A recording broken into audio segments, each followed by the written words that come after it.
الحكاية كلها بدأت لما ظهر فجأة حساب غريب على تيك توك بيقول انه صور فيديو المكان في المملكة العربية السعودية اسمه حديقة الملك سلمان، ولكنه ما صوروش في عصرنا الحالي. لا، ده الفيديو اللي كان مصوره كان ظاهر فيه قدر كبير من التطور التكنولوجي في مكان الحديقة دي، وبان فيه اتوبيس معدي وشكله مستقبلي ومش موجود زيه دلوقتي في اي مكان على الكوكب.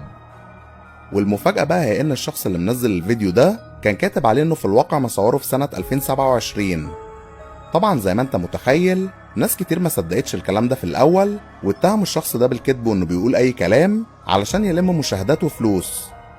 ولكن الناس دي كلها اتفاجئوا لما نزل فيديو تاني وتالت، وكلهم ظاهر فيهم مشاهد مذهلة لأماكن موجودة فعلا في السعودية، لكن ظاهر فيها قدر مذهل من التطور التكنولوجي مش موجود إطلاقا دلوقتي. وساعتها بدأ المتابعين يطلبوا منه انه يصور فيديو لأماكن معينة، زي مثلا انه يصور مترو العاصمة السعودية الرياض، وده لأن المكان ده حاليا تحت الإنشاء